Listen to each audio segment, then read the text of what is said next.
from the University of Virginia Center for Politics. Hey everyone, thanks for coming out tonight. We're going to get started. I'm Kyle Kondik, managing editor of the Crystal Ball with the Center for Politics. I was going to be a panelist tonight, but unfortunately Tara Setmeyer couldn't make it, and so I've been drafted into being the moderator, so I'll do the best I can. Fortunately, we have... That's right, yeah. What's the meaning of life? Anyway, we have a great panel here, and so they'll help me moderate the best that I can. Just want to introduce everyone very quickly. First of all, Glenn Bolger. Glenn is one of the nation's top Republican strategists and pollsters. He's a longtime friend of the Center for Politics. In fact, conducted some research on Trump voters back in 2017 with the Center for Politics. He's partner and co-founder of Public Opinion Strategies, which is one of the big and most respected Republican polling firms out there, and they do polling not just for politics, but also with many business clients, et cetera. Glenn has polled for dozens of top-tier Republican races over the last several election cycles, and is a three-time winner of the Republican Pollster of the Year Award from the American Association of Political Consultants.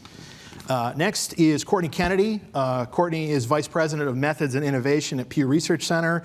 And if you're looking for information out there about not just politics, but also just all sorts of public opinion about what people think about government, what people think about institutions, I really think Pew Research Center is like the gold standard for that sort of research. And so I highly recommend the work that Courtney and all of her colleagues do at the Pew Research Center. Her team is responsible for the design of the center's U.S.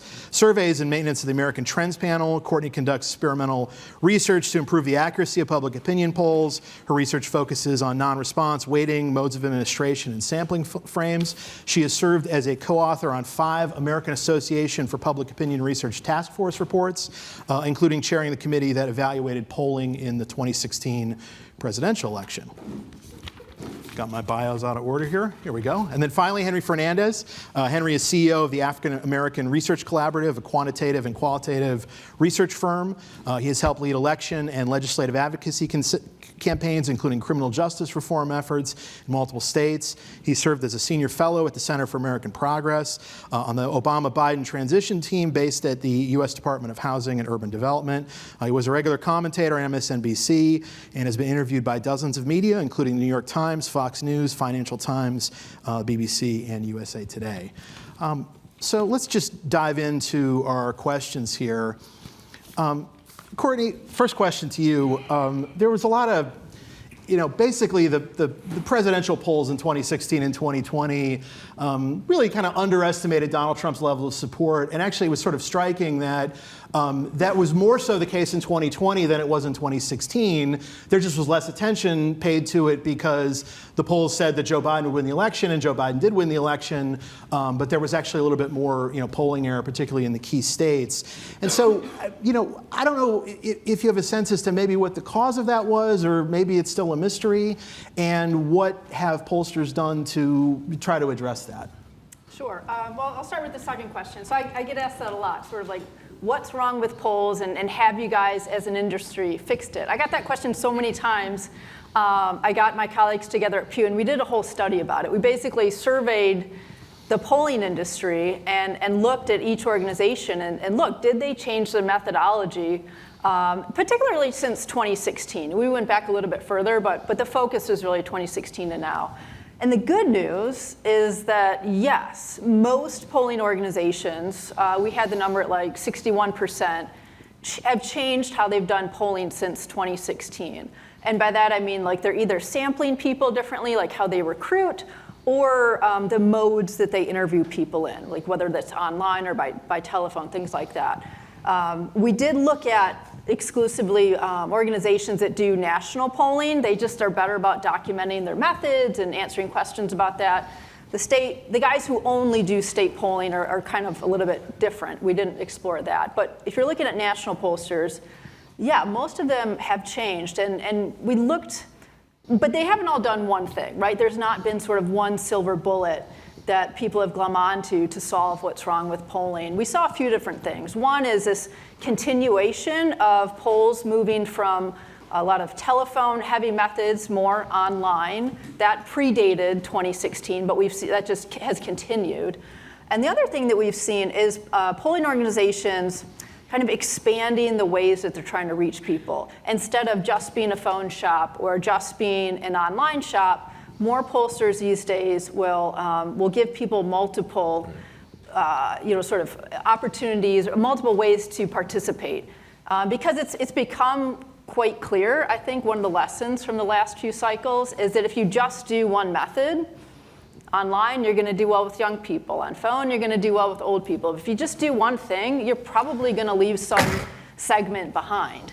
And so there seems to be a real logic to offering an array of ways to let people participate. Yeah.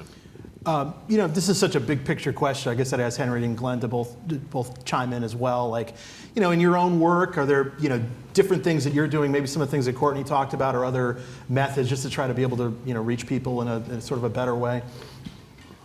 Well, yeah, let me make a couple observations.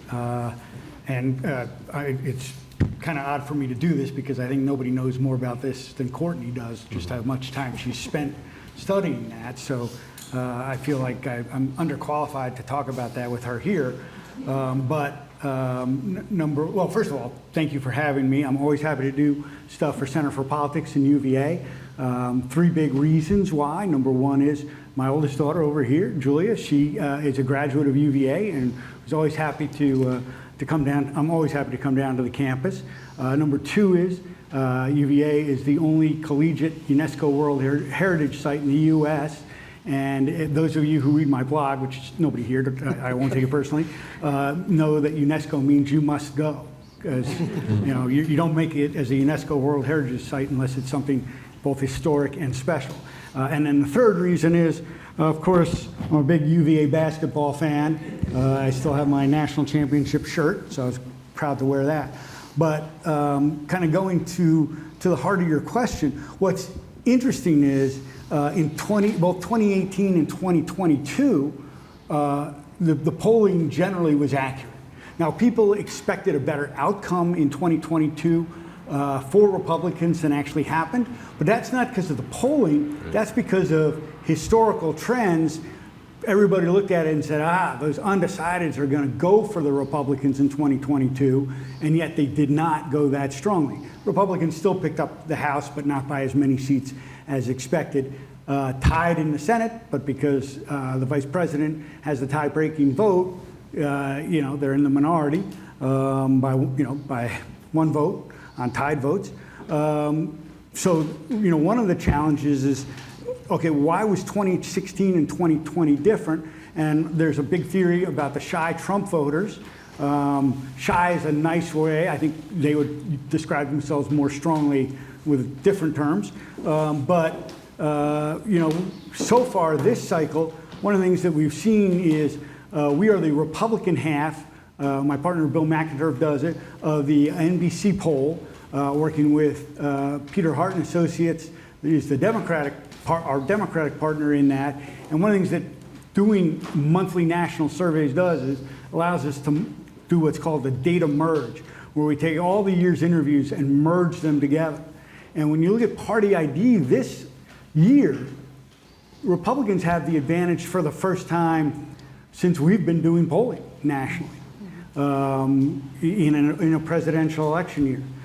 So I don't know whether Republicans are less shy about taking part in polls or not. We'll find out. We're always smarter after the votes are counted about what the polls meant. But that is a distinct possibility. The other possibility is that, look, there still may be some people who don't participate. Well, a lot of people don't participate in polls because they don't answer their phones. But what used to happen was, even when somebody didn't answer their phones, we found somebody demographically like them. But we have done, as Courtney alluded to, like other firms, we have made a significant number of changes since 2016 as well. So I would agree with everything that's been said. I mean, we specialize, we poll everybody, but we specialize in understanding how to poll people of color. And so what that means for us, that's a little uncommon, is that all the things that were being described, we do them as well. So if we have black people, Latino people, white people, Asian American, Pacific Islanders, Native Americans in our sample, in who we're polling. State by state, we're weighting to, and we're using quotas up front and weights in the back, and for each of those groups.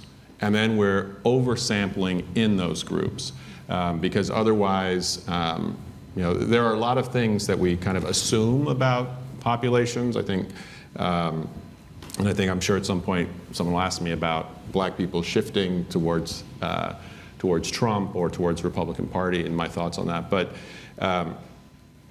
we don't do a good job of surveying people of color typically because there just aren't enough people of color in surveys, in polls. And then because of that, we wind up really having to use what we call weights to make those people stand out. And so what that means is, in the kind of overall sample, I'm trying not to get too mathy here, and then that creates error. I also think that, frankly, I think the point you made about will always be more accurate after, right? Like, so a lot of pollsters started saying, okay, well, we've got to also look at education levels. But that's, in some ways, a proxy for things we don't understand. So we're using tools like education levels because we know that that fixes some of the problems when we look historically. But that may or may not be that may be a proxy for something else other than education. It might be something like, and then I'll shut up, but if we look at something like where people stand on abortion rights, right, or where people stand on issues that relate to race, voting rights, civil rights, these sorts of things. We will often say, okay, well, white people think this, black people think this, Latinos think this, and it may not be their race that's driving that. It might be things like, did they go to an integrated high school? What were their actual experiences? But we know their race. We don't know if they went to an integrated high school, right? There's not a list of people who went to integrated high schools, right, that we can all draw on. But there are voting lists, and there are other samples that we all work with. So it's complicated. We keep fixing it, but it's changed so much, the point about phones. But everything changed because we used to randomize via phone number. And that would fix a lot of things when everybody answered their phone and everybody talked to pollsters. Nobody answers their phone. Well, that's not true. We still try to have 25% of the people that we survey by phone, right? And then 75% online for all the reasons that you said. And so, I'm going to shut up there. There's a lot going on. That's a basic question I wanted to ask, is that, let's say you wanted to do an all-telephone respondent poll that was like you were trying to get 1,000 responses. How many phone calls would you have to make to get that many, try to get that many responses? I mean, we would get around 3% or something. I mean, it's so small that. Yeah, I mean, we're talking about. I mean, who does it though? Is it the New York Times. New York Times. I was going to say Times. Siena does it, right? Yeah, there's only a few. Yeah. I mean, we're talking about tens of thousands, maybe even hundreds of thousands of phone calls to actually get people to call. So, like, what there's online polling. One thing that I feel like I personally get surveyed on is I get a lot of texts about polls. I feel like that's like a new kind of a new sort of thing. Is that to text? Take a poll. Text to take a poll. Yeah. You must be some really unique demographic where they're like, everybody needs this guy. I guess, yeah. I don't know, live in Washington D.C. or whatever, but I feel like that's. The sort of texting people is, I guess, a somewhat new method. Is that something that you all are trying to integrate into how you reach people? We all do. Yes, to some extent. It's called TTW, text to web. Right. One problem already with that is now a lot of political fundraising organizations, super PACs, campaign committees, are saying, take this survey. Oh, and by the way, if you want your results counted, you have to donate to this PAC, this campaign, whatever. It's sort of a catch at the end. a true poll will never ask you for money, never once. But the problem is it's polluting your phone and making people even less likely to respond to text to web. The other challenge with text to web is the most important survey that our firm does, I don't want to speak for anybody else, but it's called the benchmark survey. It's a very long survey. It's like 15, 20 minutes long. You're testing a lot of different messages. If Kamala Harris says this and Donald Trump says that, who would you vote for? And then how about on this issue, if Donald Trump says this and Kamala Harris says that, who would you vote for? So you're looking at messages, usually not for the presidential, but for specific, a Senate race, a House race, or whatever. Then you run the risk on text to web, because what it does is it drives you to the internet to reply. So it's like essentially an online survey, but the text is the method of contact, and it's good. But the problem is number one is when you're testing messages, anybody can take screenshots of that and share it with your opponent's campaign, for instance. And that gives them an insight to what you're thinking. They don't necessarily know what the results of the survey are, which messages work well, which ones don't, but it makes it easier for them to war game out how they're going to reply. So that's another kind of between the, hey, Kyle, since you took the survey, now give us money and you'll be counted. And between that and the other problem, text to web may fall out of favor in the future. Yeah. Actually, now that I think about it, one of the things that happens is usually one of the first questions is, are you a member of the media or something? And basically, yes. So I hit that, and they just kick me off. So I'd like to take it, but I'm not. It also means that we don't really do a lot of polling now in smaller jurisdictions, right? Because you just don't have enough response rate, right? So you used to be able to do a poll for a city of 130, 150,000 people. That's really not possible anymore because you don't have the response rate. So that affects our politics nationally in lots of unique ways. One of the things I've noticed about the polls this year is, first of all, if you just look at the polling aggregates of the key swing states and whatnot, they look very much like the 2020 actual results. And so the swing states are really close. The national popular vote, Harris has an edge of a little bit. But when you dive into some of the polls, what we call the crosstabs, how are young people voting, how are black voters voting, et cetera, they tend to look a lot different than what the actual results were from 2020. And that sort of gives me pause, because you could say, well, are we in the midst of this giant realignment where non-white voters are getting much more Republican? Kamala Harris is holding up well with the white vote. What do you all make of that? Courtney, I'll start with you and others can respond. Sure.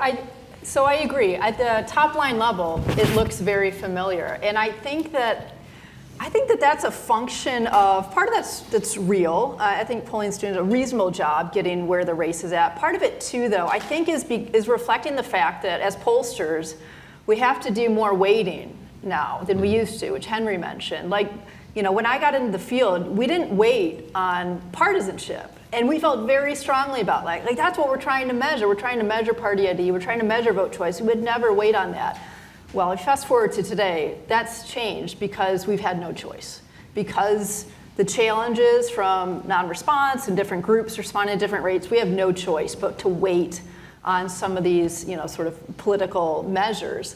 And the more, I think polls weight on 2020 vote, the more they weight on party, I think that you're just kind of locking in. Right, getting right back to where you were. Yeah, you're locking more things in. And so I think that might be what's going on at the top line. The subgroups, they're very noisy. I do think that the prospects of massive realignment were much higher before Biden dropped out. Now with Harris, I think it's going to be not so much. Remains to be seen, but the chances of that, I think, have gone significantly down. And you might expect I get asked this question a lot, sure, right? So, particularly in the context of African American voters. And it may be that there's some realignment. We will not know that until the election happens, right? Are more black voters voting for Trump? And there's a few reasons that there's decades of reasons why I'm skeptical, right? Because it just hasn't happened. So every 2 to 4 years, somebody does a survey, does a poll, and says black voters are moving to the Republican Party. And then somewhere between 88% and 92% of black voters vote for the Democratic candidate all over the country.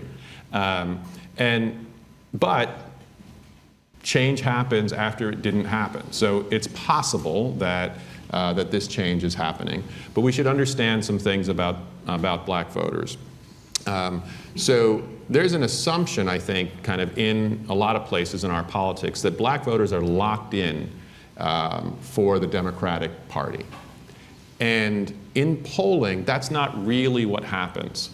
What happens is if we kind of go out to May or June, the black vote is not locked in for the Democratic Party. We still have a lot of undecided African American voters, and we have what we might call leaning Republican voters. As we get closer and closer to Election Day, those numbers move to the Democratic candidate. Happens again and again. Governor's races, presidential races, with one big exception, which was Obama. And that happens for almost certainly for a couple of reasons. So we say this to our clients, right? One is that black voters are making a decision. It's not that they're locked in. They're making a decision. And then the decision they make is to go with the Democratic candidate. But it's a decision that's made over time. As people have conversations, as they do research, they make that vote choice. The second thing is both parties, as you get closer and closer to Election Day, start to talk increasingly to their base because they're concerned about turnout, getting their people to come out. And the Democratic Party starts talking about things that test very well with African American voters. The Republican Party starts often to talk about things that test very poorly with African American voters. And so both parties on a push and a pull as we get closer. I'll give an example. 2017, was that Gillespie when he ran for governor? Gillespie was doing actually relatively well. We polled in the summer and then we polled right before Election Day. He was doing relatively well with black voters during the summer. He started running ads on that had dark-skinned Latinos, gang members in that he said were in MS-17, and they were all sorts of poses and looked very menacing. He ran those ads. We found two things about those ads. One,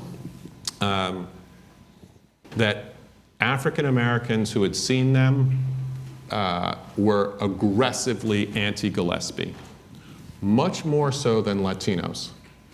That they saw this in this as being particularly negative. And then the second is that this, I guess I'll just come back to the point, this seemed to solidify that black vote at the end. At the same time, I guess Northam would have been the governor then, running then, was talking about issues that test very well with African Americans. So I don't, it could be a change, but I don't know that there will be. And I'll say something, I've said too much already, or I want my colleagues to say something, but there are differences with young black voters, and I'm happy to talk about that.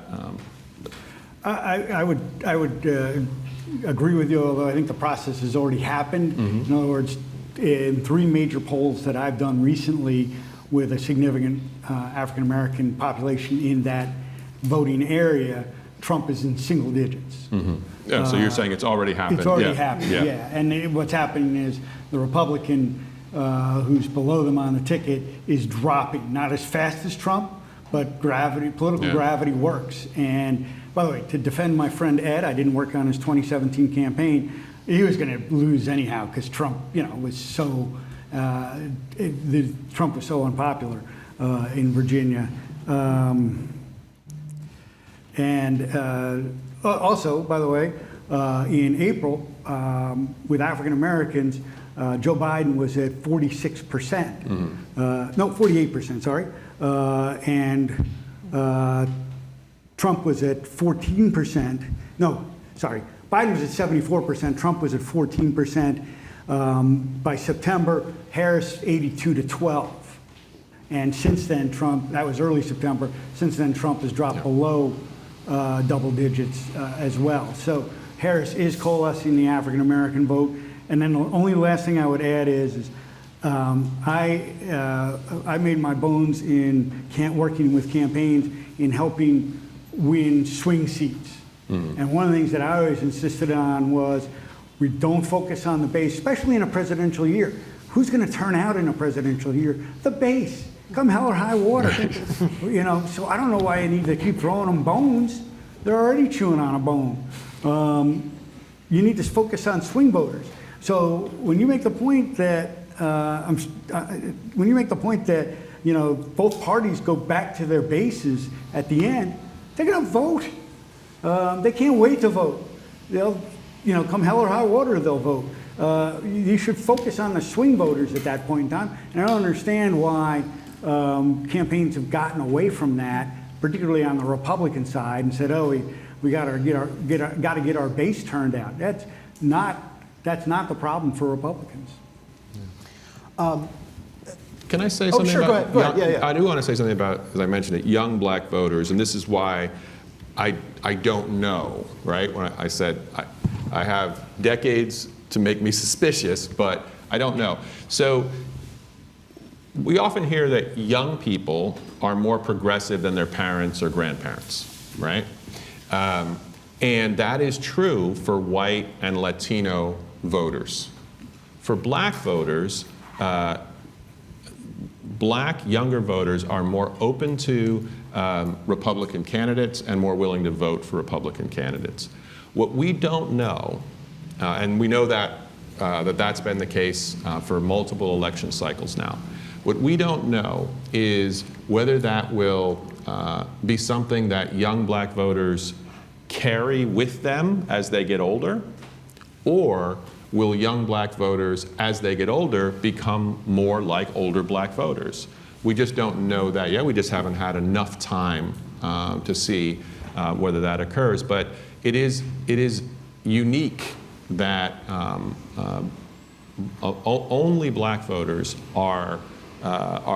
is the case that younger people are less likely to vote for the Democrat. Now, that being said, young black voters are still overwhelmingly for the Democrat, but they're not at the level that you see with the 60 plus or even 40 plus.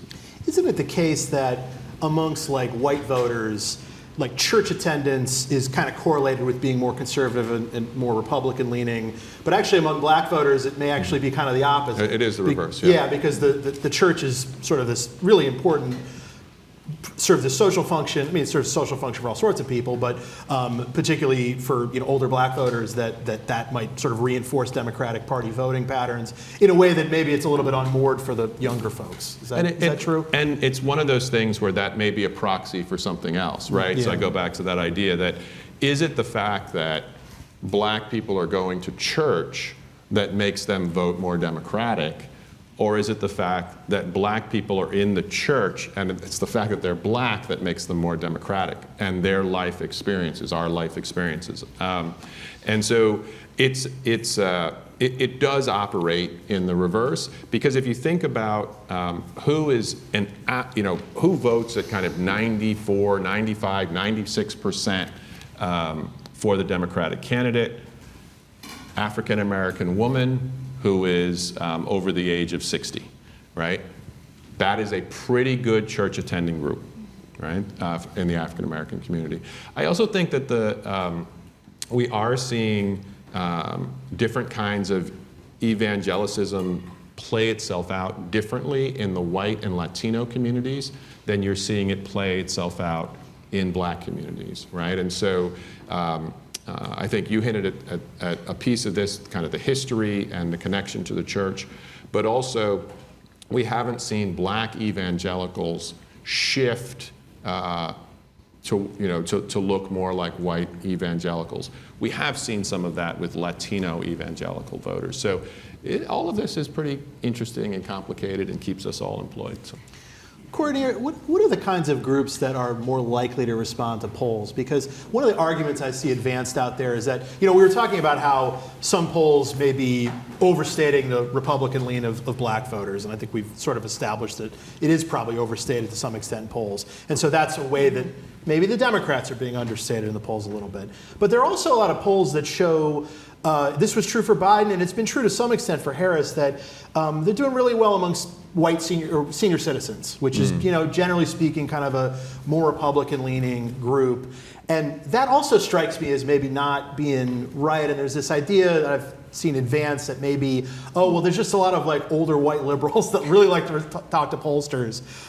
So anyway, that's the context for that question. Just about is there some thought that maybe there's the kinds of people who respond to polls might fit into these certain categories? I think there's some truth to that. I mean, if I had to name the single biggest driver is education. And anybody familiar with a 2016 report I worked on, that was not the only finding, but that was one of the most tangible, actionable ones.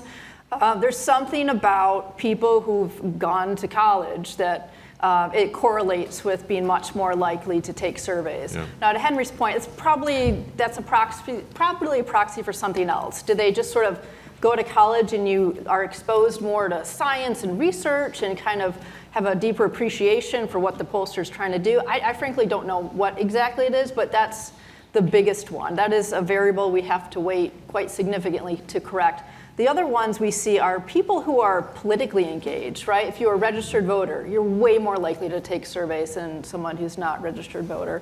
Past voting experience and so forth. Even people who are just civically engaged, right? People who volunteer in their community, people who belong to community groups, whether that's the Rotary or whatever. Those are really big predictors of whether people are likely to take surveys.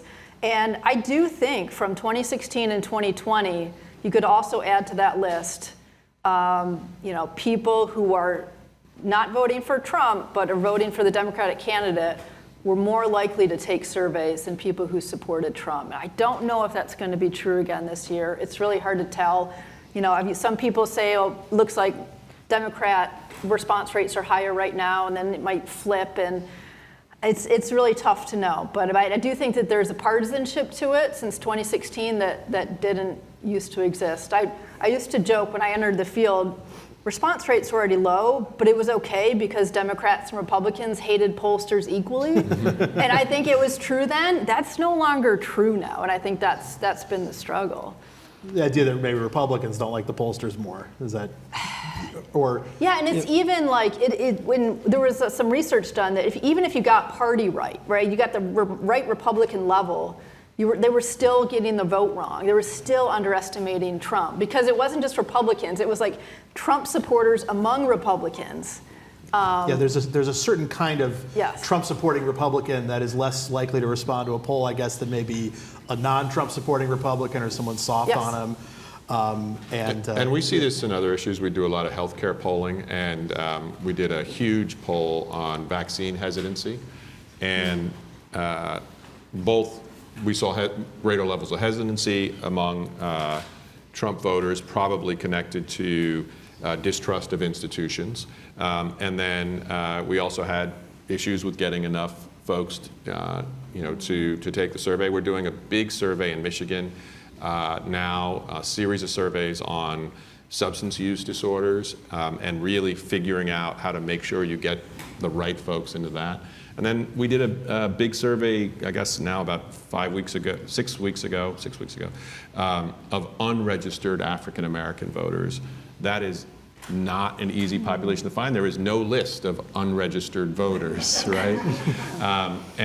But we wanted to understand their issues, what were the kinds of things that would excite them, but we also wanted to understand how they saw things. And people have lots of reasons. They say, well, this person isn't voting because of that. Or the case is that there were lots of different reasons that people weren't voting. Some people actually considered themselves voters, thought that they were voters, thought of themselves as voters, but they hadn't got re-registered because of a move or something like that. those people's issue priorities looked a lot like the issue priorities any of us would show in a poll, the economy sort of thing. But for the majority of unregistered African Americans, their number one issue was homelessness. That was their number one issue, right? And nobody was talking about homelessness, so there also wasn't anything that was pulling them in, and it also tied to the fact that they had much higher levels of housing instability than we see in the black population on average.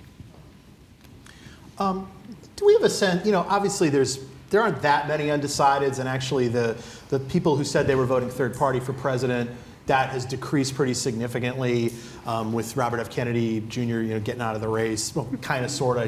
He was dying anyway, though. But he's still on the ballot in some places. He's trying to get off in some places. He's trying to get in on other places.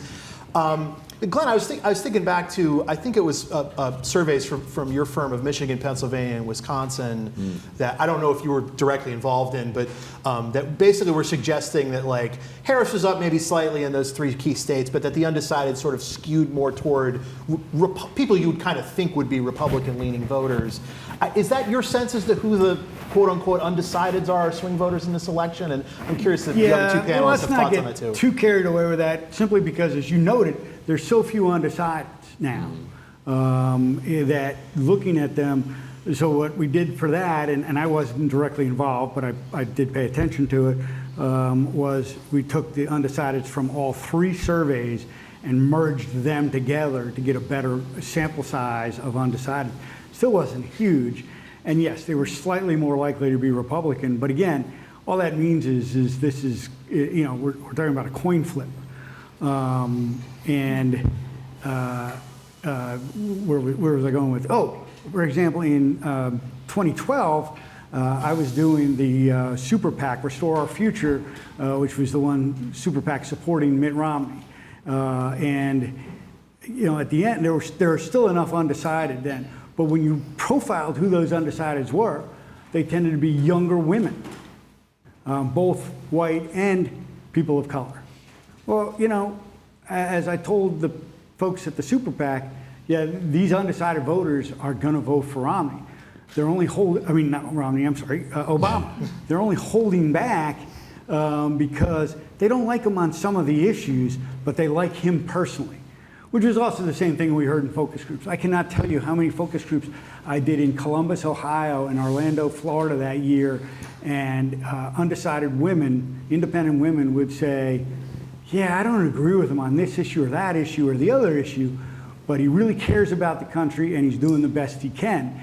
And I'd walk out of there thinking, well, no, you're not going to beat that. Those voters are going to go with how they feel about the incumbent first. And that, by the way, is what would have happened to Biden had he stayed on, is voters would have gone with how they felt about him first, even when they have significant doubts about Trump, just because Biden showed in that debate what he had hinted at for a while now, which is he wasn't up to the job. So the Democrats did literally the only thing they could do to have any hope of winning in November, and that is replace him on the ticket.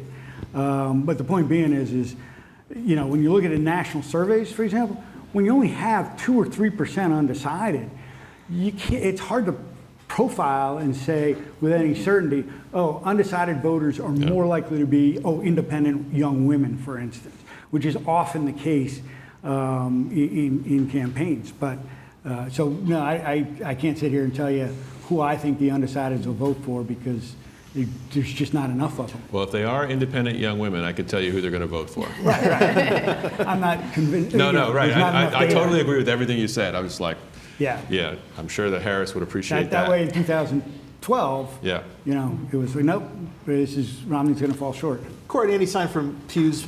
I know Pew does national polls on the presidential race from time to time. Any although I'm thinking the top line on those is usually 49-48 or something. So it's not. Exactly. It echoes what Glenn said, and the way that we happen to measure these things at Pew, we really lean into getting people to lean one way or the other. Yeah.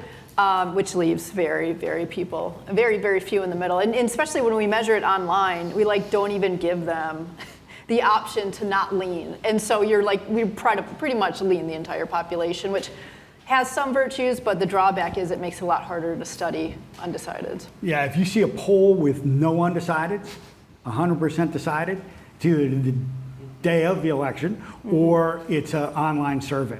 Because if you give people, particularly in a down ballot race, a few months out, if you give them an undecided option on an online, the number goes way up of undecided. Just because they don't know who the person is. Unrealistically high, because most people vote on party. And then there are some who could truly be undecided, but it's never as high as what you see on a 100% online survey. Yeah, there's, people complain about all sorts of things with the polls. It's like, reminds me of the old joke, it's like two people at a restaurant, it's like, oh yeah, the food's horrible, in such small portions too. It's like, they complain about the polls and they want more of it. But, You can say that about undecided voters, such small portions. Yeah, but also it does speak to the sort of downsides of like both ways of doing it. It's like, well, you can push the undecideds, but maybe you're actually then understating the real amount of undecideds out there. Or it's that, well, you don't push it all, and then you end up with a poll that's like 40-40 with 20% undecideds, which actually, my understanding kind of often is the case, particularly for the down ballot races, because people are just less. They've got less. They just don't even know the candidates. Right, Yeah. right. And one question. I'm going to direct this to Glenn, but others obviously could chime in. If it's a hard question, chime in ahead of time. Okay. I wrote something a couple weeks ago, and I just was sort of looking back at the polling error in the states that are the key states this time. And Wisconsin really stood out as one where the Democrats were like really overestimated in both 2016 and 2020. Like the polls in Arizona and Georgia were like pretty spot on. And it leads me to think about just like doing these polls like Senate races and state level electoral college, are there certain states that stand out as like really hard to poll compared to others when you're doing like a political race? Nevada. Yeah, Nevada. Yeah. Just because people work all sorts of weird hours there, like a chunk of casino workers are working at 4 a.m. and they're not home, or working from, let's say, 8 till 2 a.m. or something like that, 8 till whatever, and they're not home when you're doing a bunch of the interviewing or all afternoon and all that. So Nevada definitely is hard. And then and 80% of the people live in one county. Yeah, the easiest states to interview in are like the Midwestern states. North Dakota, South Dakota, Nebraska are probably the top three in no particular order. But then also like Indiana, Illinois, Ohio. Even not everybody from Ohio is nice, but a lot of people are. Michigan, Minnesota, of course.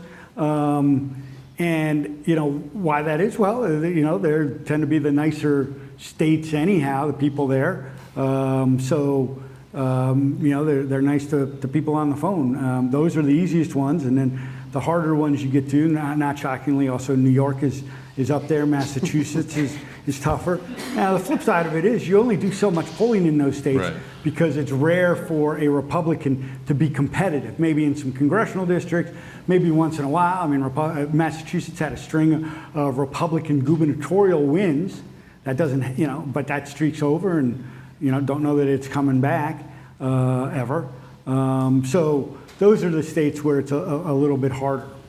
Well, correct me if I'm wrong. I think you guys would know better, but I think another sort of determinant of difficulty is logistical, which is there's some states where party registration, there's hard data for party registration on the state voter file, which means that if you're going to do a survey in North Carolina, I think, you will know what is the registered party of everybody in that sample. And I think Wisconsin is in the other bucket, where you do not have people's registered party on that sample frame.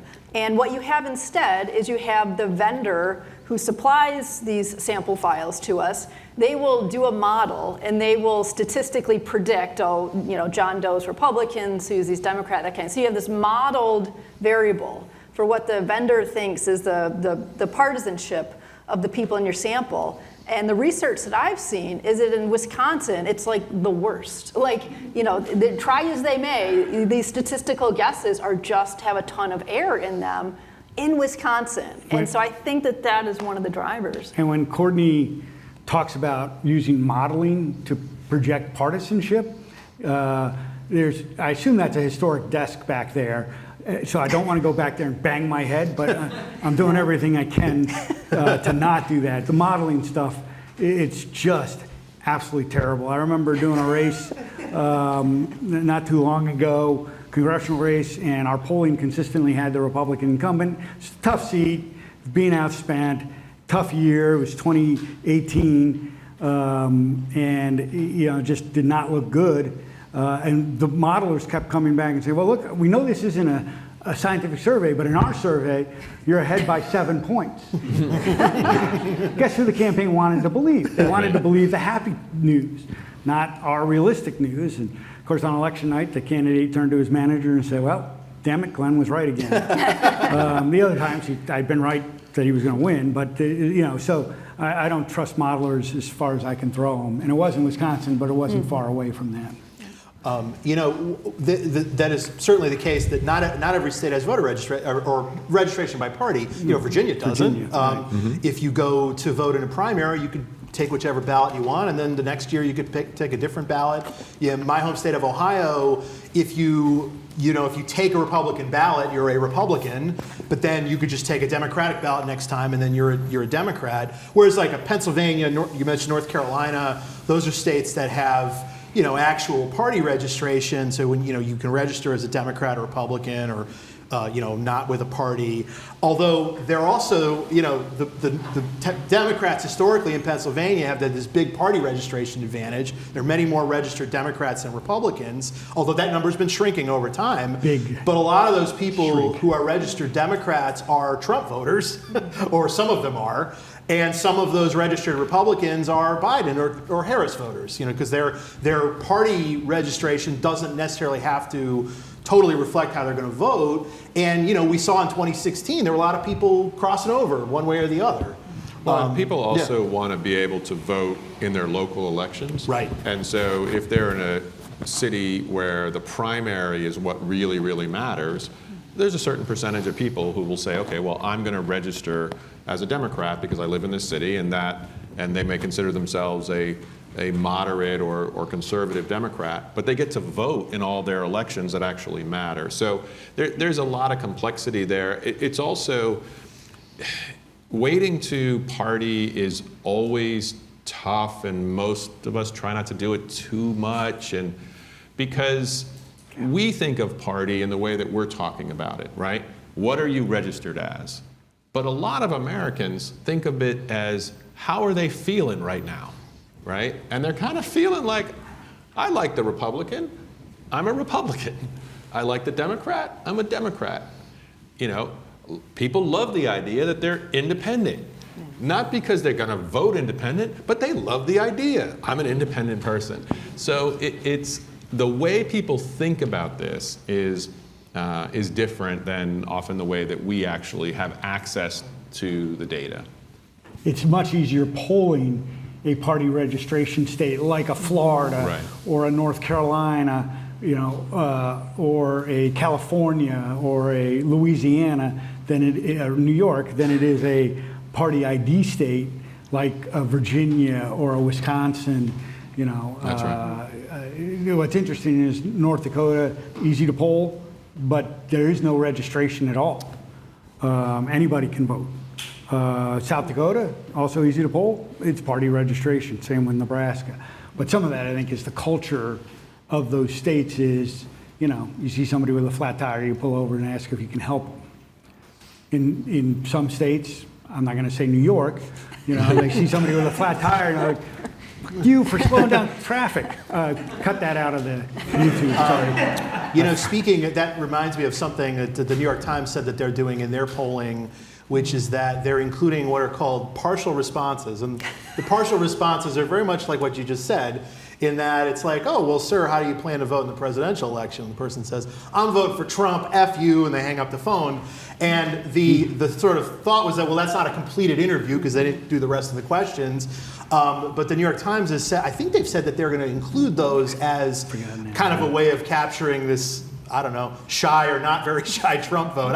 Any thoughts on that sort of thinking about trying to capture Can these I tell partial a quick responses. story that's somewhat not really related to that, but it's still a great story. Yeah, go ahead. When I first broke into the business in 85, 86, I worked for a company called Decision Making Information.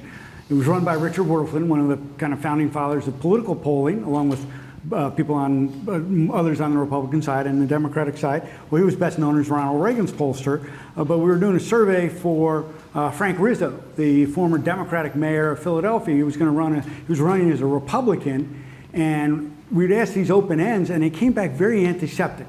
And Rizzo was a larger-than-life person who was kind of crude, tough, Philly, everything you think about Philly sports fans. He didn't actually throw batteries at people like Philly sports fans do, but and he came back with, and our phone center was based in Provo, Utah. A lot of students who need some money, but they're all good Mormons, especially back in the mid '80s. And my boss at the time called back there and said, "This can't be right. There's no cursing in here about Frank Rizzo." Oh, we took those out. We didn't think you'd want to read them. So he made them go back and add them all in. And Rizzo could not have been happier when he read the verbatims. But anyhow, sorry. It was worth the interruption. Sorry. Absolutely. Any thoughts on that, like general concept about Rizzo? Very colorful character. But this idea of I don't know, if somebody doesn't complete the survey, but you still would include it. I mean, I think for all of us, well, I know for us, the majority of the polls that we do are not actually about elections. And to the extent they are, they're about trying to understand what would motivate people to come out. And I think right now, so much attention is put on horse race polls. And so the Times is trying to solve a horse race problem. For us, that's almost the least interesting question is who you're going to vote for. The most, it's the why, and because we think of people as voting for, in this case, Trump or Harris, but people actually have three options, right? Trump, Harris, don't vote, and very few people are worth 2 points. That's like a Harris voter that moves to Trump or a Trump voter that moves to Harris. There's a good number of people that might stay home, right? And that's worth 1 point if you can get them to turn out. And so, if I was running the New York Times, I might try to do something like that. But for a lot of the work that we do, we want to know the next thing, which is why. And we want to ask that in different ways. And so I don't think we would use that. It'd be interesting to see if that has some value for them. They like to both do those kind of things, and then if they work, brag about them later, and then do a whole analysis to figure out why they were right and everybody else was wrong. So. You touch on an important point, which is that the three of you up here, participating or doing the polls or whatever, you're not. A lot of it is not about trying to figure out who's going to win. It's like trying to figure out what people's attitudes are, and particularly for a campaign poll, it's not to reassure the boss that he's going to win or he's going to lose or whatever, but rather what are the messages and things that can actually help them move the numbers. I mean, so Glenn, you may talk about that a little bit, because again, someone like me, election analyst, I'm like, I want to use the polls to try to figure out who's going to win, but there's way more utility to it than that. Right? Yeah, the most important thing from a campaign pollster's point of view is to communicate to the campaign the two primary reasons for doing a survey, which are what is your focused message, what works best with the voters, and secondly, who are your target groups? Who do you need to add to your coalition to get to 50% plus one? Or let's say you're working for a relatively safe incumbent, but they're a little bit paranoid and they want to, make sure they're okay, and they're polling at 55% of the vote to, let's say, 40% for their opponent. Okay, then let's set a goal of 57%. You want to do a little bit better than what you're doing. So how do you get to that 57%? Who are the groups that you can pick that up with? And again, the first group I always look at is independents. What messages work best with independents? and just kind of start from there. It used to be a lot more fun in polling when you had a sizable number of, we break partisans into 5 groups, voters into 5 groups. Base Republicans, soft Republicans, independents, soft Democrats, and base Democrats. And the soft is self-determined. We ask people, what party they are, and then do they consider themselves to be a strong or not so strong Democrat, or if they say Republican, strong or not so strong Republican. You used to be able to get a decent number, like in a 15% of soft Democrats, but in a really good campaign where you had everything going on, you could get 25%. And I learned that in a special election when I worked at the National Republican Congressional Committee, where the Democrats beat us in 1989 in a special election in Indiana when Dan Quayle became vice president and Dan Coates, the congressman, took the Senate seat, was appointed to the Senate seat. So then there was a special election. The Democrats ran a woman named Jill Long. Her and her husband owned a farm. They did other things too, but it was all about, she's a farmer, she understands the people here. Our candidate was like a small town mayor and he just didn't connect well with people. And when I did the post-election survey to figure out why we had lost, we didn't lose because base Republicans didn't turn out. We didn't lose because base Republicans defected and voted for her. We lost because soft Republicans went for her at a higher rate than we could afford, and she won independents with 55% to 45%. And those are 2 significant things that in a Republican district you can't have happen. I think she won like 30% of soft Republicans. So after that, for the longest time, it's like, okay, how do we win? What issues do we use to win a chunk of soft Democrats and win a majority of independents? And that's, that worked for a long time. Now we root for laundry. If you're a soft Democrat, you might vote for a Republican at 8% instead of 5%. A soft Republican, same thing for a Democrat, in terms of a Democrat. You just don't get the voting across party lines because of the person anymore, So then I do think it comes down to independents. But if it's a heavily Democratic district, it's hard to win that if it's a potential spam. I wonder if it's a survey. If it's a heavily Republican district, it's sort of taking the fun out because there's just not as many competitive districts. I don't think it's healthy for democracy at all. I think the more competitive races, you can say, yeah, well, you want more competitive races because you would do more campaigns and make more money. Yeah, but for our country, I think it's better when you have more people willing to cross party lines in the Congress to support good ideas, regardless of whose idea they are. You don't get that much anymore. That's right.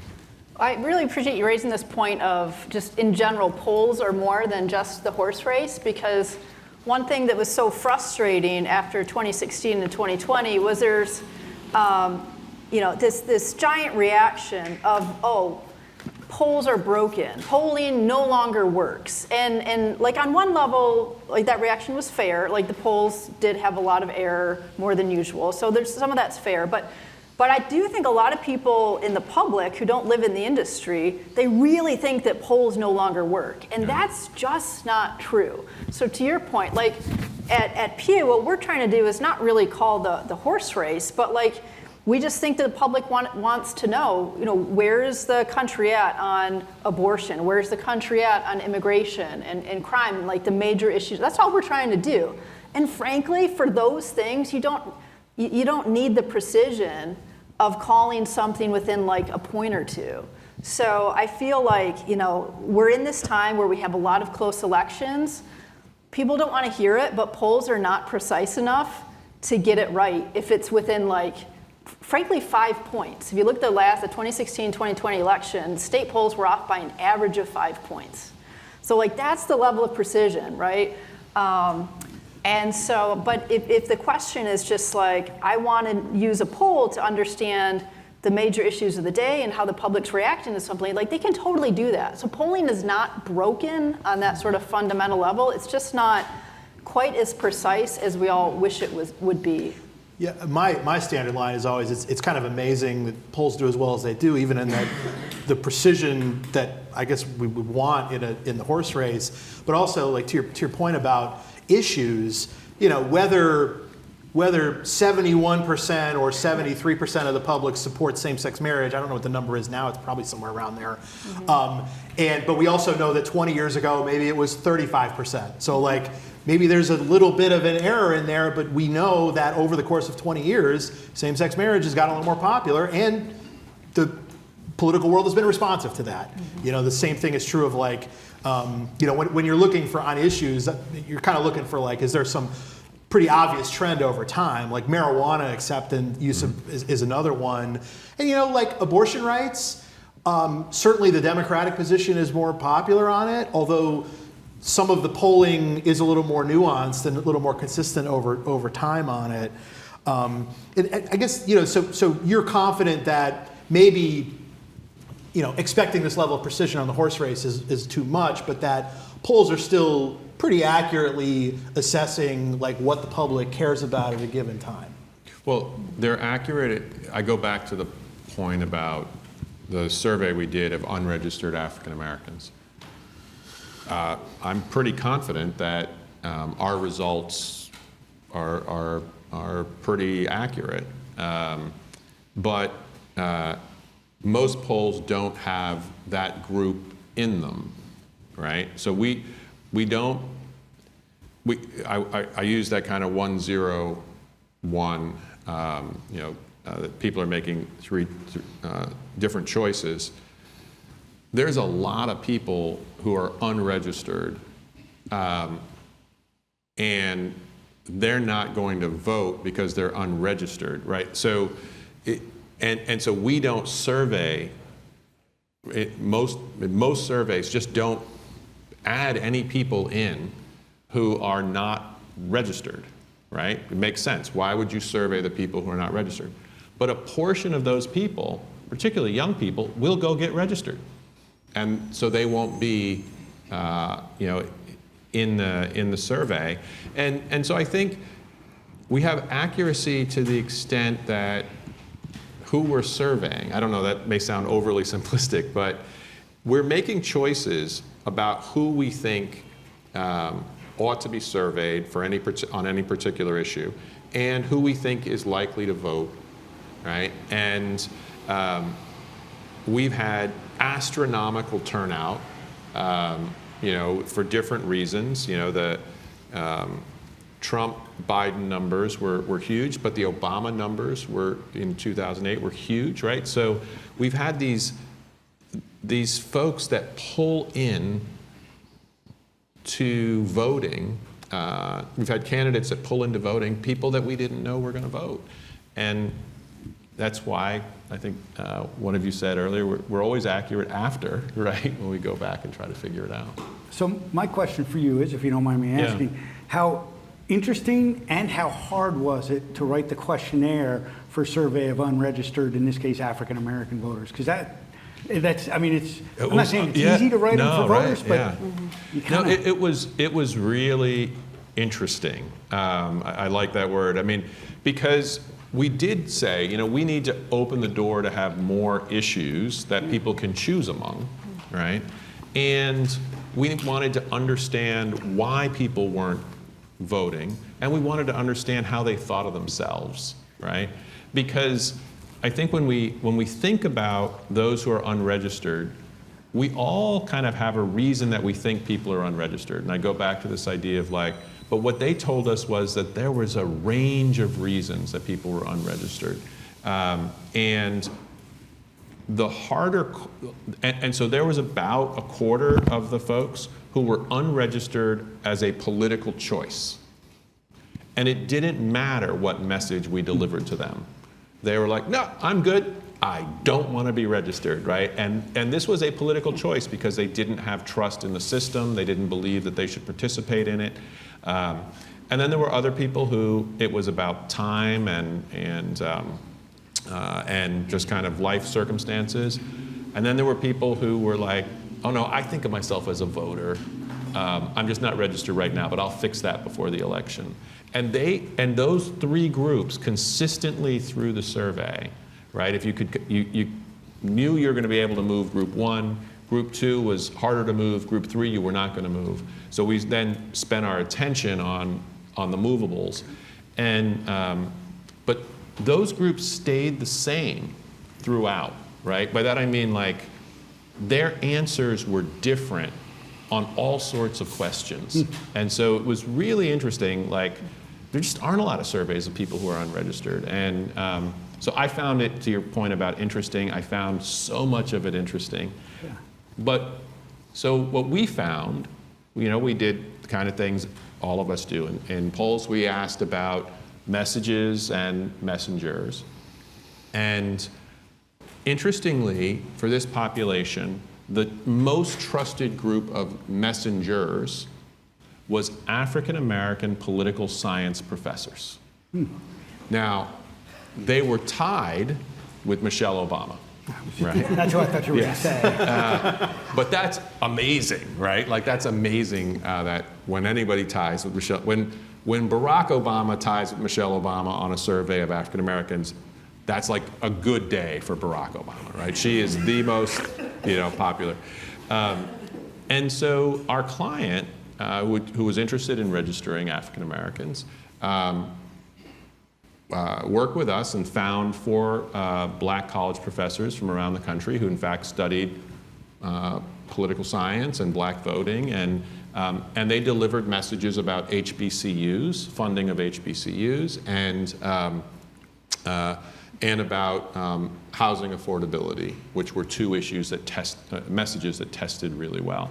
And they just have these 30-second ads where they talk about those things and why you should go get registered. I don't think you get anywhere near that unless we actually go out and survey those folks. And so it was just really interesting. Yeah, no, it certainly would be. I'm sorry, one last question, not to take Kyle's job, but when was the survey done? We did it over the summer. Okay, so after the election, are you going to go back and check respondents whether they registered? So our client will almost certainly do that for everyone that they touched. They run big voter registration programs. And so they'll do that with, with all sorts of things. It'll be a little harder though with the with video than it is with direct mail and with direct internet outreach, right? So harder to actually to know who it was. But what they do is then for each of those 30-second videos, each one had a different website that you could go to get registered. Oh, okay. Right, so that then they could test the effectiveness of both the messengers and the messages in terms of who actually went and registered. And then as the voter files get updated, getting really into the weeds here, as the voter files get updated, which as you know is different state to state, they'll be able to say something on all of their different voter registration techniques. It's going to be something to test with Taylor Swift. Actually, probably someone will try to quantify it. But probably will have no effect on this particular population of unregistered right, African American voters. I was thinking more broadly about her post or whatever, and so many people. We didn't test her. I want to be fair, but it did not come up as a possibility. Henry, you mentioned turnout. And this is a question for all 3 of you if you have thoughts on it.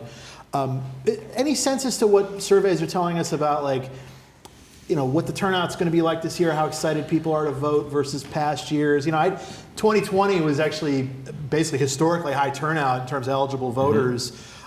Despite the pandemic, there was, I think it was 67% of eligible voters, which is really quite high by American standards. I kind of thought it was going to be lower this time just because, it was historically high in 2020, particularly when it was Biden versus Trump. Now that it's Harris versus Trump, it seems like there's more excitement. It was also a lot easier to vote because we expanded in most states the ways in which you could vote and the duration of time that you could vote for. And some states have kind of backtracked on that, which I think is bad for democracy, but many have not. And voters, and you no longer really have one party saying you should only vote on election day, which I was like, wow, that's I don't get that as a Nobody strategy. did a better job of vote suppression than Donald Trump. It was in Georgia amazing. in the I was Senate like, runoffs. this is amazing. Look at this. But I think this election certainly will be about Trump. It'll be about Harris. It'll be about abortion. And I just don't know that we know how much it will be about abortion, right? But if we look at, I mean, gosh, what was it? 12 years ago, there was a fetal heartbeat bill in Mississippi, and it lost, right? We know more recently about Kansas and then some judge races in the Midwest, Supreme Court justice races. So, it's quite possible that we could have error here or miss here or turnout questions here because we don't capture how abortion moves a lot of voters, right? And if you survey, which we do, so 2 years ago we did a big exit poll, and but not really an exit poll, but we all still call them that. And it was the group most supportive of a national abortion rights law is African American women. The group next most supportive is African American men. The group next most supportive is Latina women. The group next most supportive is Latino men. The group next most supportive is white women. The group next most supportive is white men, all of whom are at least a little bit above, they all support, but much higher rates of support for Democratic base constituencies. And think about that again, right? Like, black men are more supportive of abortion rights than white women. And it's not close. There's a pretty sizable gap there. So what will this mean in terms of who turns out to vote on what issue? I do think it is still going to be a very important issue for women. The messaging now is, I think it's not revealing anything since Harris used it on stage. She talked about this idea of whatever your position on abortion is, we can all agree the government shouldn't get in the way, right? And that that message is like, that's how you get to this 66 to 70%, is that message. Because there is a sizable proportion of voters who say they are personally opposed to abortion, but do not believe that the government should get in the way, right? And so so I'm saying all this to say, I'm not exactly sure what's going to happen because we've seen it be so powerful, an issue. And so on an issue or in an election where you have two candidates who could not be further apart and have both or not say long in the case of Trump, but definitive role that he played in the end of Roe v. Wade. And then a candidate in Harris who, more than maybe any other Democrat, is strongly identified with this issue. So it will be the issue that will mobilize, and we just don't know how much, and whether that is going to potentially create some of us not getting the turnout right or other parts not right. Because again, this proxy issue, we think about party ID, we think about gender, race, all of these things. But there's a bunch of people who are voting this election not because of any of those things and what they are proxies for, but because of abortion. And so abortion voters on that, and we're not testing for that, making sure we have enough abortion rights voters in our polls, that sort of thing. That's not how we do our business. Well, it's interesting. I mean, Henry could very well be right. In the polling that we've done, abortion, and maybe I suspect we measure it differently, but it doesn't pop quite as much still as things like the economy and people's concerns about inflation and things like that. That still tends to be the sort of most popular answer we get if you ask people what is the most motivating issue. But I agree. I think we don't know about turnout. When I look at the last 2 cycles, the thing that I do think I know is that Trump's going to turn out his people. Because 2016 was this big surprise. In 2020, a lot of folks thought, well, the country's seen his presidency, turnout might not be as strong. He brought out even more. Like, he lost the election, right? But he increased his own turnout. Yeah, big turnout. And I don't see anything that's going to change that this cycle. So I think he's just has this uncanny skill as a politician to do that. I will expect that is likely to continue. And I think we just don't know on the Democratic side what their turnout's going to look like. But if it is strong, I think abortion is a good candidate for the driver. Kyle, first, to answer a point you raised earlier, back in November 2023, on our NBC National Survey, Taylor Swift had a 40 positive, 16 negative image, so she was a plus 24. Now, since the endorsement, she has a 33 positive, 27 negative, so she's a plus 6, a net change of 18 points in her image. Most of that change came with, well, all of it came with independents and Republicans. Democrats, she was a plus 48, now she's a plus 50. So no real change there. So since you were wondering about the impact of Taylor Swift, there you go. People get partisanized. Right. Yeah. And then in terms of turnout, we are seeing interest in the election lower than 2020, but that doesn't mean that things won't change between now and the election. It's one of those things. It's a moving process. We knew 2008 was going to be high for all sorts of reasons. Obama being one of them, another being George Bush's approval rating in October was only 25%, absolutely terrible. So voters were angry and wanted to turn out as well. We saw turnout high in 2020 because Trump energized a bunch of Democrats to go out and vote and say, man, that was a mistake 4 years ago. We got to make sure that we vote this time. Here, it's hard to tell. Yeah. Both candidates are lightning rods in their own way, and that can have a bigger significant reason for turnout than, let's say, like a 1984 Morning and Again in America, where everybody's optimistic and they like the president and he wins with 49% of the vote. Doesn't mean turnout was that high, though, because people didn't see a whole lot at stake in that election. I want to close with just a question to each of you. And I feel like there maybe are a lot of misconceptions about the polling industry or misunderstanding of the polling industry.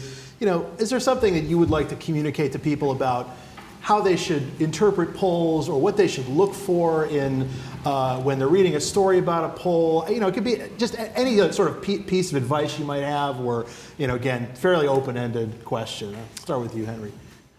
Sure. So 2 things. One is, I think when you're looking at polls that include people of color, look at how large the sample of people of color was, particularly how large the number of black people were in the poll, the number of Latinos in the poll, I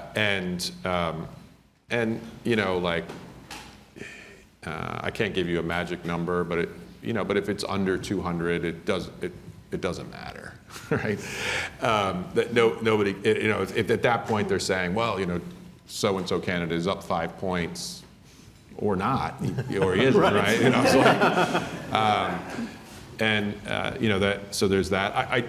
I also think one of the things that's really tough when we try to identify the issues is that issues shift over time to being what I think of as gateway issues.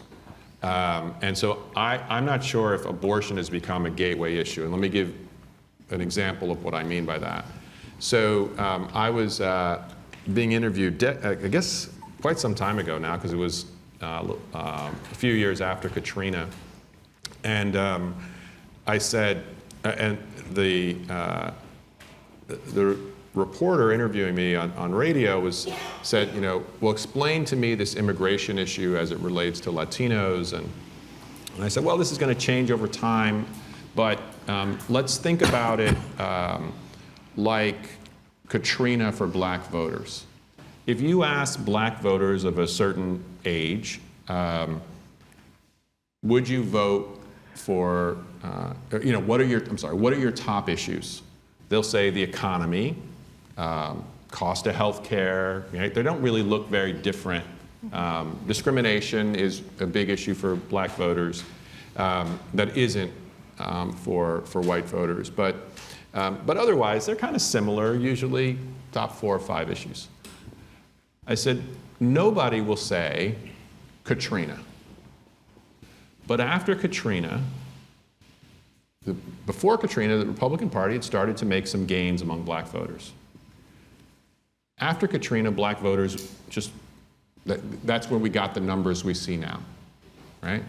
And, if you look at someone like Reagan or Nixon, did well with black voters. And after Katrina, not the case, because there was this switch that was flipped of, the Republican Party will watch us drown and do nothing. And so if you have an existential flipping of the switch, or what I call like a gateway, I don't even get to these issues if I think you are going to try to take control of my body. So I don't know if abortion is that kind of issue, where I don't list it as my top 3 because I never even think I have to say it, right? It's Katrina, right? The president flew over and looked down and didn't do anything, right? He's not for us. That his party is not for us, I don't know. Like, I think you're right. Like, so do people list it as the top issue? Is it going down a bit? Nobody threatens Social Security really anymore, so people don't list it as their top issue, right? That's true. But it would be a big issue pretty quickly. So anyway, I guess that's my thought is that it's hard. We spend a lot of time, all of us, I think, thinking about how to get better. We're a kind of interesting industry that way. We're always thinking about how to get better. We're always critiquing each other. We're always, this number is better than that number. And sometimes the people who get it right in our business, it's coincidence, right?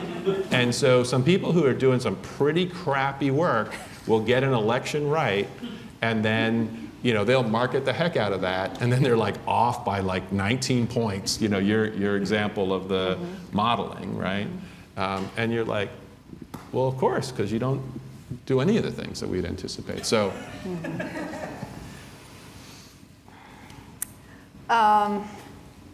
So inspired by one thing you said, there's a lot of polling right now, and there's a lot of interest in the Latino vote, for example. And if you see a national poll talk about Latinos, I think it's kind of meaningless, because how the Latino vote plays out and what it looks like and what motivates it in Florida versus Texas versus New York versus California, it's incredibly different. So that's one little nugget.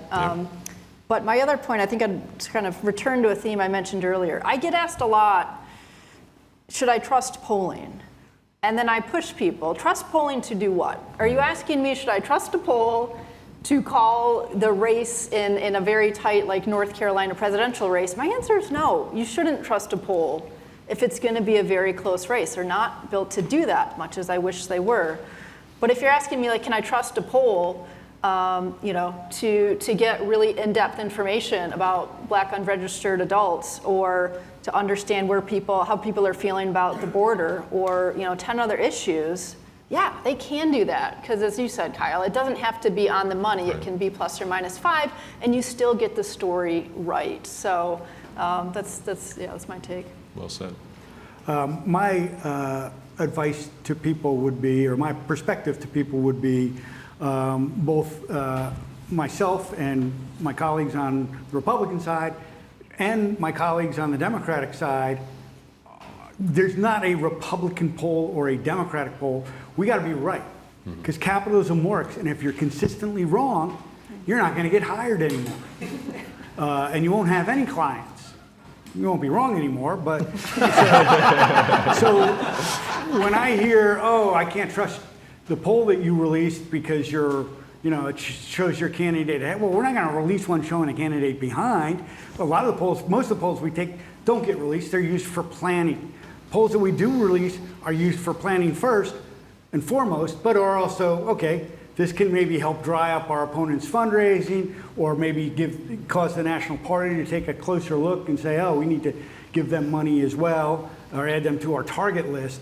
And that's could be why we're releasing polls. We're more playing the inside game, trying to impact Kyle and his newsletter, where he's saying, yeah, this is a competitive race, or no, this isn't a competitive race, no matter what one party says.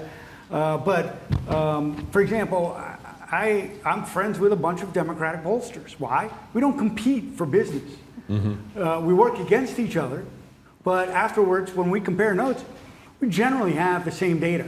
It's the advice that's different. And people will say, well, why don't you work for both parties? Well, first of all, that's not what I believe, what the Democrats believe in. Secondly, and this is just as important, you can't go to a meeting at the RNC and say, hey, look, I got to go. 5 minutes, I'm due across the street at the DNC. They're not going to trust you, and for good reason. Because why, if you're giving insider advice on what to do, doesn't mean, by the way, that the candidates or the party always listens to you, and nor should they. But they sure as heck don't want you going in and telling them the other side, your advice, or what you think is going on, or God forbid something you overheard at the meeting of Republicans. So yeah, we're not doing a survey to show the Republican ahead. If they are, then that's what we found. Just like if a Democratic poll comes out from a Democratic firm, and I know that firm, and I say, oh, they're really good. I'm like, well, that's like, we haven't been in the field for a while. That's likely the state of the race. So I just would like to knock down, at least with the group that's cared enough to be here tonight, and we all appreciate that. But I'd like to at least knock that part of it down. Well, thanks to our panel. Thank you all for coming tonight.